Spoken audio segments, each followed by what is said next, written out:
Trisac. L'original.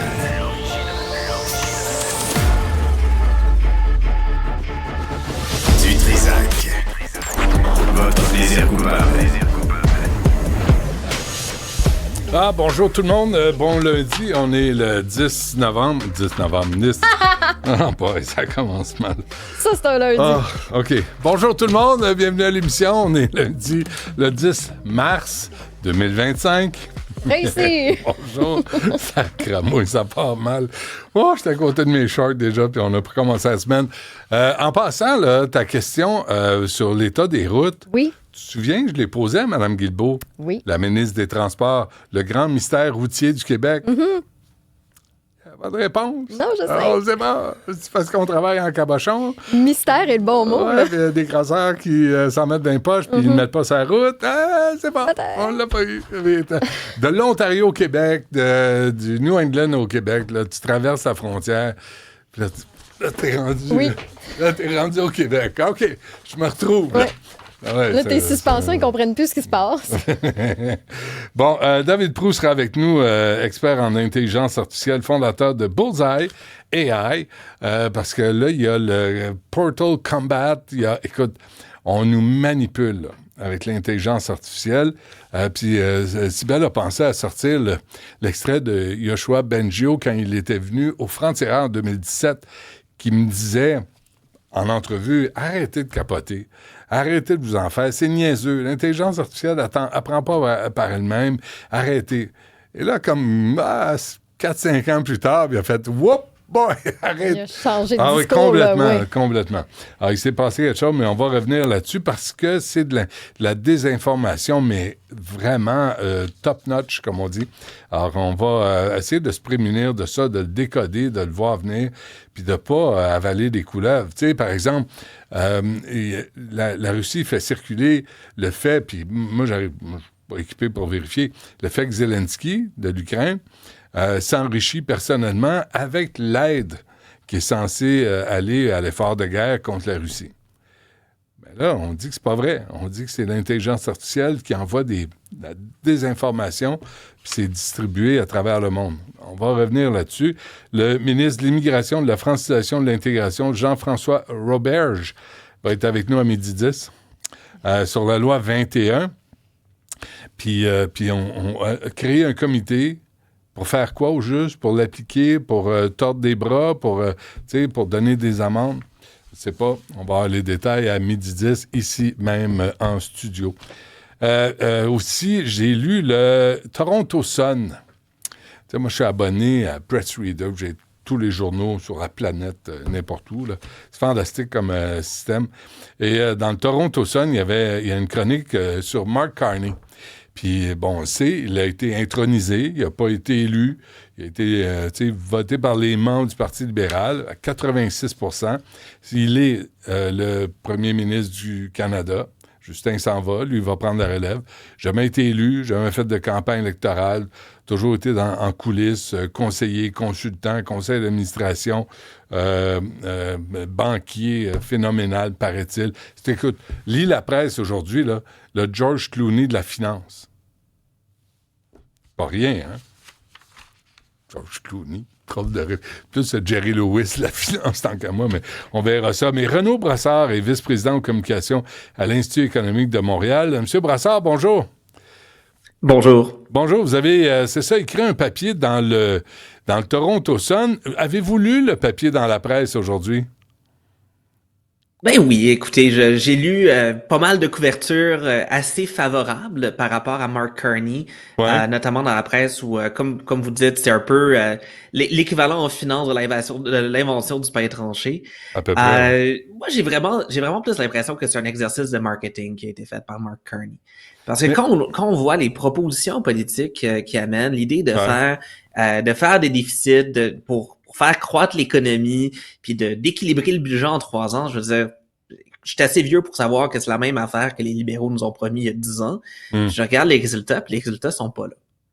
Et lui, il faut se rappeler, parce que là, on cherche qui est Mark Carney, M. Brassard. Tu sais, puis votre article est à peu près le seul sur lequel je suis tombé aujourd'hui, j'ai fait le tour, je pense, qui dit, attention, là, Mark Carney dit aujourd'hui ce que Justin Trudeau disait en 2015. Il va nous mettre dans le trou encore plus pendant 3 ans. Et là, par miracle, la 4e année, l'année des élections, par hasard, là, ça va aller mieux, vers un équilibre budgétaire. Le croyez-vous sérieusement? Non, pas du tout. Déjà, il y a le fait qu'il veut revoir un peu quelle est la définition d'un déficit pour tasser certaines dépenses, puis les mettre dans un autre nouveau budget. Et considérer que ces dépenses-là ne contribuent pas au déficit. Ben exactement. Puis ça, bon, c'est pas exactement ce que Trudeau nous avait dit à l'époque, mais cette idée d'un autre budget pour investir, pour dépenser, pour essayer de faire croître l'économie. Trudeau nous disait la même chose. Ça a été ça un peu la Banque canadienne d'infrastructure. C'était supposé être ça.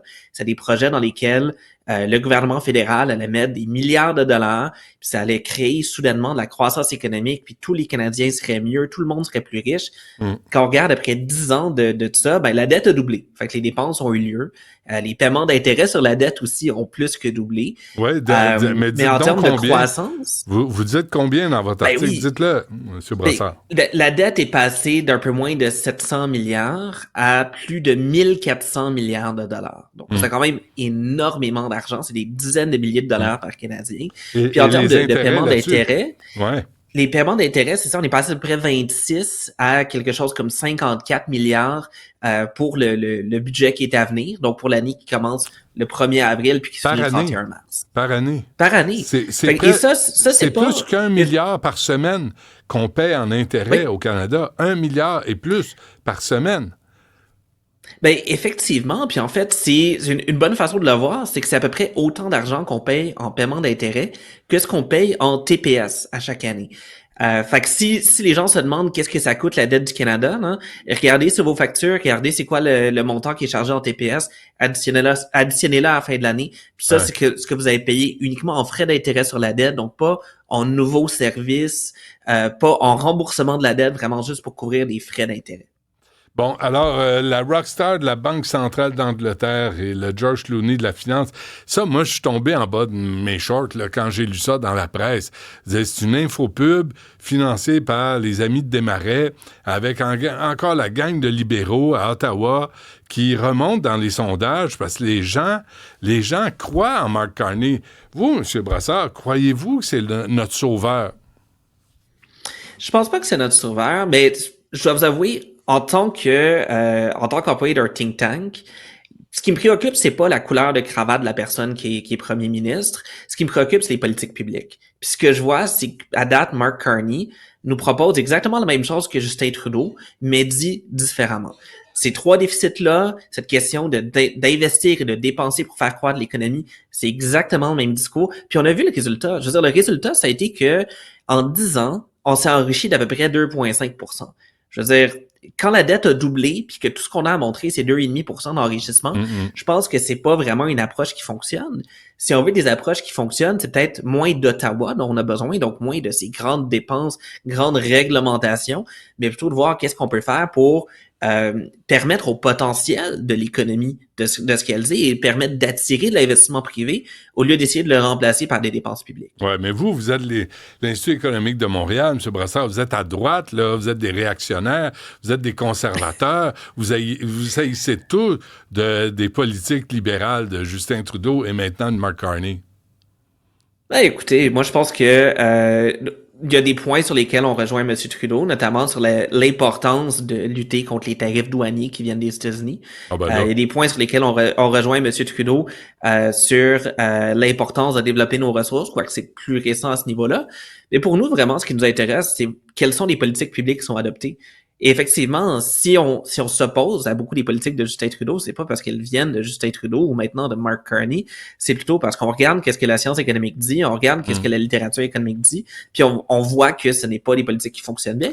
Puis encore une fois, je pense qu'après 10 ans, avec 2,5% de croissance, on n'a pas grand-chose. Ce gouvernement-là n'a pas grand-chose de montrer. J'ai compris cet argument-là, M. Brassard, mais quand Justin Trudeau sort dans les médias puis il dit, tu sais, comme bilan historique de son règne qui nous a mis dans le trou jusqu'au sourcil, Il dit, oui, mais on a sorti les gens de la pauvreté, on a sorti les enfants de la pauvreté, il a copié le système québécois des CPE, l'appliquer au reste du Canada. Vous, là, est-ce que vous êtes capable de comptabiliser tout ça? Puis il dit la vérité ou il interprète ses rêves pour de la réalité?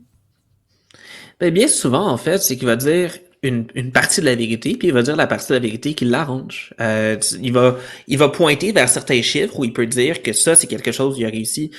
Quand on parle notamment de la performance économique du Canada, généralement, ce que Justin Trudeau va faire, c'est qu'il va pointer sur la croissance du PIB, mais sans l'ajouter pour le nombre de personnes. C'est sûr que si on fait rentrer ben du monde, par définition, le PIB augmente. Mais ça fait pas en sorte que les gens sont plus riches. C'est pour ça que nous, on prend plutôt la mesure du PIB per capita. Puis ça, l'augmentation est pas vraiment présente. Quand on compare aussi ce qui se passe au Canada versus ce qui se passe aux États-Unis, nous autres, on a eu 2,5% de croissance, eux autres ont eu un 10-12% de croissance. Ça a un effet. Ce que ça fait, c'est que on voit que les gens au sud de la frontière, au cours de la dernière décennie, se sont enrichis à peu près 5-6 fois plus rapidement que les Canadiens. Ça a un effet ultimement sur l'ensemble des Canadiens où, premièrement, on peut acheter moins de choses, on peut moins se procurer les biens dont on a besoin, ou du moins on a moins d'argent qui nous reste après avoir fait nos courses et s'être acheté les choses dont on a besoin. Mais aussi, quand on voyage à l'étranger, quand on va à l'étranger, notre dollar va moins loin. Ouais, là, on a 70 sous pour le dollar canadien face au dollar américain.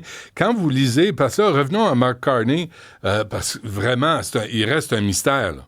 Il reste, je sais pas vous, là, moi j'ai essayé de lire sur lui, puis le plus drôle, c'est qu'il est allé à Oxford, il est allé à Harvard, était à la banque d'affaires Goldman Sachs, puis il veut pas être vu comme un élitiste. Je la trouve drôle, celle-là, moi. En soi, je pense que il y a rien de mal à ce que ce soit quelqu'un qui est allé à Oxford puis à Harvard. Peut-être qu'il devrait être un peu plus fier de ses diplômes à ce niveau-là. Pas trop. Mais c'est clair que c'est exactement. Et je pense que cette idée d'essayer de faire une campagne de marketing pour dire que c'est quelqu'un du peuple, encore une fois, c'est un peu comme la campagne de marketing qu'il est en train de faire sur la question des déficits. C'est de prendre quelque chose et essayer de le présenter comme étant complètement différent. J'ai un peu de misère à croire que c'est quelque chose qui va fonctionner aussi au niveau de l'électorat, dans la mesure où on parle quand même d'un ancien gouverneur de Banque centrale.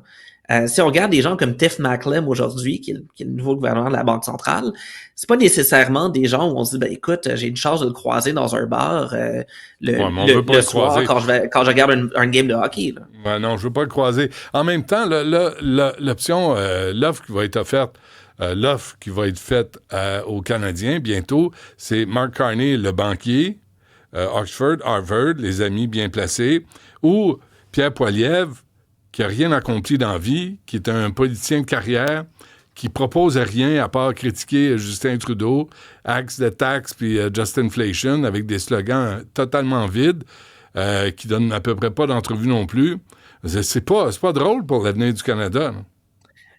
C'est sûr que c'est pas évident. Moi, ce que je vous dirais, c'est que j'ai hâte de voir ça va être quoi les programmes des deux partis.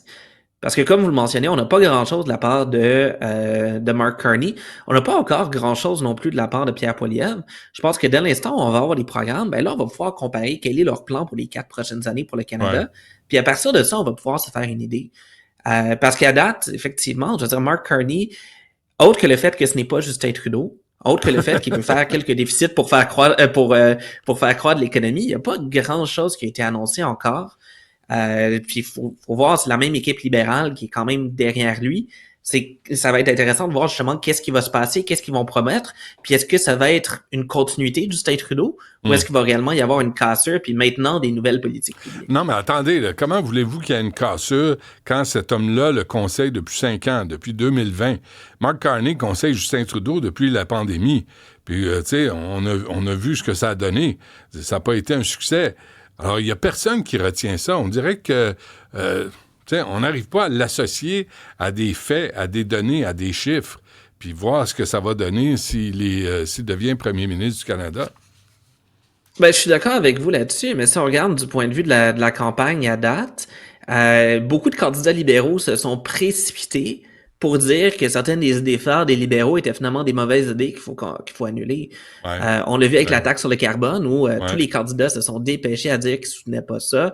On l'a vu avec la question de l'augmentation de l'impôt sur le gain en capital. Fait qu'il y a quand même quelques idées où il pourrait y avoir ce détachement par rapport à l'ère Trudeau. Est-ce que je pense que On ça va revient être vers un le centre, reset? là. On recommence à zéro? Je pense pas. Mais on revient vers le centre, il risque d'y là, on avoir lâche. quelques politiques. Là, le Parti libéral du Canada lâche le NPD, là, lâche les semelles du NPD, puis, corrigez-moi si je me trompe, là, mais vise un peu plus le centre-gauche que la gauche-gauche. Là. C'est mon impression, mais encore là, tu sais, comme on disait, il y a quelques politiques phares qui ont commencé à essayer de se séparer de l'ère Trudeau. Mais il n'y a pas eu une grande chose comme proposition de politique publique dans cette campagne à la chefferie. Fait que même si on voit un léger mouvement vers le centre, c'est pas encore beaucoup trop tôt pour dire si ce parti-là est en train de revenir au centre ou s'il n'y a pas plutôt une petite feinte, 3-4 idées où on dit qu'on s'approche du centre puis qu'on continue à rester très à gauche pour le reste. En tout cas, j'invite les gens à aller voir le Toronto Sun, votre papier, Renaud Brossard, sur Mark Carney. C'est pas grand-chose, hein? C'est un bref historique là, de qui il est, mais c'est vraiment intéressant. Puis c'est un début là, pour comprendre le personnage. Il est vice-président en communication de l'Institut économique de Montréal. M. Brossard, merci. À la prochaine. Un grand merci.